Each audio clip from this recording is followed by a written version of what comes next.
I'm Smokin Ed Currie. I am a pepper breeder and a hot sauce producer. And today, I'm gonna try 12 different peppers. The producers here ordered some really unique peppers, which I am going to blind taste test and try to guess what they are. And our board is back, where we're going to have more flavorful to less flavorful and mild to spicy. So we're gonna rate each and every pepper.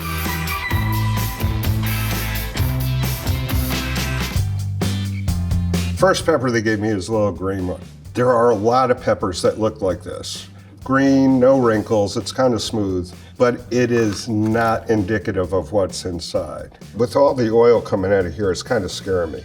This oil, the shiny stuff that's coming up out of the glands, that's gonna be kind of hot. Boom, the heat just popped all over the place. Even though it's got a bitter tone to it, that freshness comes out, that earthy tone comes out too. I feel heat in my throat and on this side of my face. It's not affecting the front or the middle of the tongue like a Chinese does. There are different families of hot peppers. The milder ones come from the Annams, the hotter ones come from the Chinese. Heat-wise, it's got a little bit good heat. I'm gonna put it on the flavorful side. Just above the flavor line, the midpoint, and on the very mild side.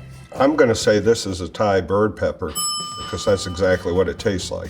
These peppers are best when ripe, and they usually ripen till red. I say this is the best one for cooking. But again, let it go ripe and roast them. They're delicious. It's a very unique shape. From the outside, it has no aroma at all. One of the ways to get the aroma is to pull the calyx off. The calyx is where the fruit grows. That's what happens to the flower when the pepper starts growing. And the calyx is essentially the umbilical cord to the pepper from the plant. The lack of aroma really doesn't give me a hint as to what it is. It's gonna be a milder pepper just from the smell. But those ridges in there give me kind of a scare. The seed pocket goes all the way down, the placental tissue goes all the way down. I'm really not seeing any oil inside of this pepper. The inside of the pepper isn't totally green. It's kind of a lighter color than what's on the outside. And that is indicative of a little bit of heat. It just smells fresh. There's really no tone to it at all. I'm a little stumped right now. There's no heat in it at all. Absolutely none.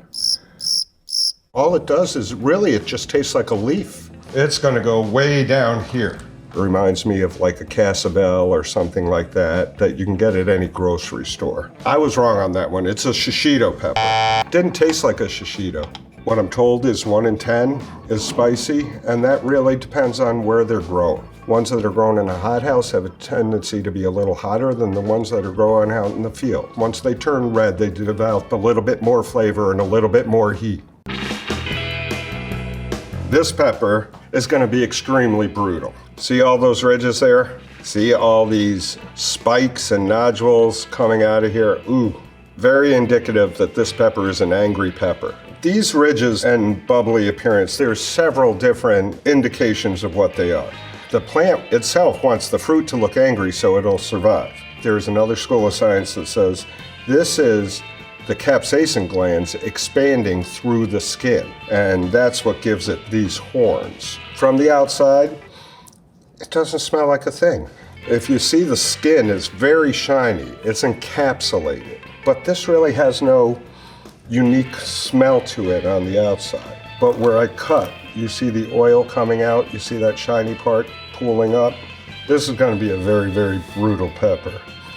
It doesn't have that earthy tone or that grass flavor that I described with the last two peppers. Just smelling it, your body is like, oh no, don't even eat this. The right way to find out how hot a pepper is to go down to what my wife calls the cheater piece, the very bottom of the pepper. It's gonna give you the most flavor with the least heat. This slice is probably gonna be 10 times hotter than this slice. I'm stupid, I like the hot slice. Right now, my throat feels like it's gonna close. My eyes are twitching and watering. I've got a little bit of ringing in my ears, and I can already feel my hands starting to shake. No matter how big of a professional you think you are, there's nothing you can do to stop the base brain things from happening. It just kind of feels like I'm floating. As far as the flavor goes, it has a really deep, earthy, mustardy flavor. Spicy, it's off the charts. flavorful. It's one of the most flavorful of the super hot peppers. This is the Noah, something I named after a friend of mine. Very delicious and very grumpy. This is not the type of pepper to play a trick on someone with. Very unique ridges. A few of those little spikes I was talking about before, but for the most part, the skin is very smooth and shiny. Break the calyx off, you get this really floral tone, kind of like lemongrass. It smells really good, and it brings like a happy tone. You can see that very high seed pocket. It's glistening on the inside, which is indicative of a lot of oil. These seeds down here that are brown did not mature. These seeds that are a normal color up top are mature, and the aroma is coming straight up already. All this oil is kind of scaring me. See, that lemony flavor came in, but is a very bitter tone. So it's really not good for eating, but it is great for cooking. This is a little more on the spicy side, and because of that bitterness, I'm gonna put a little bit below the less flavorful side. This family is the Jolokia family. Specifically, this is yellow bud Assam. When I use it at home, I slice it into slices like this. So far we've had 2 mild peppers and 2 hot peppers. Let's see what they're gonna bring in next. One of the things that I really like is this spiral look. See how it's got like ridges? It's just a really pretty pepper. It's got a whole bunch of bumps on it. It's just another phenotype from the same plant. And if you isolate them, you can grow them over and over again to have that look.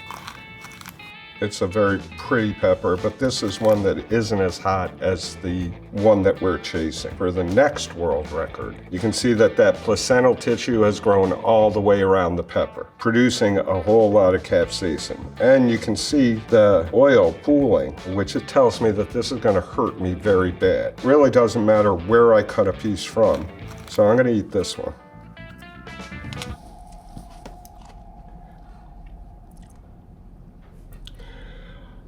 It is a brutally hot pepper, brutally hot. But the flavor is so unique, it makes me want to eat some more. It's like fruit, spice, heat, and then pain. My teeth actually feel like they're on fire. The pain is so intense in my throat that it's making me want to run and grab something to drink. I kind of feel high. I'm gonna dance now. I don't know what to do. I'm gonna rate this really high. So far, this is the best flavor we've had. Can you see I'm shaking? That's from the endorphin rush. This would be Pepper Y, also known as the Apollo. If I was to rate this 1 to 10, this would probably be in my top 3 favorite peppers to play with. This pepper is very unique. There is a virus. It doesn't hurt anything. It's a plant virus. We get these separations in the wall that form unique arms that kind of give the pepper character. We call them arms because they might be giving you the finger. They might be pointing at something. We break off these arms, and this is a really delicious part of the pepper. It still has all the heat because if you can see inside, it's nothing but placental tissue. There's none of the bumps that you get on Chinese, and that's indicative on all the ones with arms. This one happens to have a really earthy tone. It's a strange mixture of everything. It's just mutant. This one's gonna be brutal. When you look inside, it is not a pleasant pepper at all. Essentially, the whole thing is placental tissue. And look how the oil is pooling up from the cut. The flavor of that one tasted more like the Shishito. As far as flavor goes, these only smell good, they don't taste good. I don't want to eat any more of this one. I'm actually going to put it below this one. But as far as spiciness goes, it's on top of the charts. It is a member of the Chinese family, Pepper X. This is the hottest pepper in the world. Look at this pretty little pepper. It doesn't look like it's anything. It's very smooth. It has those 3 distinct ridges. It's got a little bit of a curve built in, so there's a little crossbreeding going in down there. I know it's a crossbreed because it could be my pepper. We'll see. Ooh, you might have fooled me. This placental tissue runs all the way down to the edge of the pepper, glistening inside, but there's really no oil, so to say, and really not much aroma at all. It has the inside of an orange habanero, okay? It has the shape of an orange ghost pepper. We're gonna find out what the flavor is. I took a big bite of this pepper because I'm not afraid of it at all. It almost has a creamsicle flavor. It's really fruity, and it's actually quite enjoyable. It looks like it's going to be an orange habanero. These ridges are indicative of ghost peppers, that unique 3-sided look. But it tastes like a carrot pepper to me, what's normally called a carrot. When they're fully ripe, they kind of look like a Bugs Bunny carrot. They get that dark orange tone. This is the top of the chart as far as flavor, but it has absolutely no heat at all. My original guess was a carrot pepper or a no heat habanero, and it turned out to be one of the two. Habanada. Let's see what's coming up next. So right off the bat visual, this is a really beautiful pepper. The color draws you in. It's just one of those earthy tones, these fall tones. If you rotate it a little bit, you can see some bumps coming out of it. This top right here, this 5-lobe top, lets me know that it might be either something in the Scotch Bonnet family or the 7-pot family. But on this side where I cut through some placental tissue, you can see the oil popping out right away. The aroma is really sweet. I mean, it's a very, very sweet pepper. Even though it smells fresh and it doesn't have that acritic smell of a real super hot, it's got all the indices of being a real super hot. When I smell this, I think of things like ceviche, something with citrus and sugar. I've had so many hot things. And it's saying, please don't do this. Oh, it's extremely sweet. It's got such a fruit-forward flavor. It needs to be in something like jelly. It needs to be in a marmalade. All flavor, very little heat. Just a little bit more heat than the Thai chili, but a lot more flavor. Orange habanero. We've had some peppers from all around the world, some really exciting ones, some really tasty ones, some stupid hot ones. I'm just ready to roll. So let's see what pepper number 9 is. This is actually the true shape of a true Scotch bonnet, but with one exception on this one. If you look at the skin on this side, then you can see these little sharp spikes. This pepper has been bred with something else. Unlike the last pepper that we tried, which is from the same family, this one has a very thick seed pocket and very thick skin. This one has that same fruity aroma, but what happens when you eat it is that you get the cross that's in there. Whereas the last one would be good ceviche for my wife, this one would make good ceviche for me, because I like things with a little kick. Excellent flavor, man. Anything you were going to use a habanero for, if you want a little more heat, this is the one to use. Look at this one, it's got a little mouth. Is it laughing or crying? Well, it's laughing at you, but it's crying because it's going to get et. This is the spice I like. Okay, this is the heat level I like for everyday normal eating. I'm going to put it as less flavorful, but it's got more flavor than the yellow ghost pepper. So if I'm guessing the name of this one, it's a Scotch Bonnet times Reaper.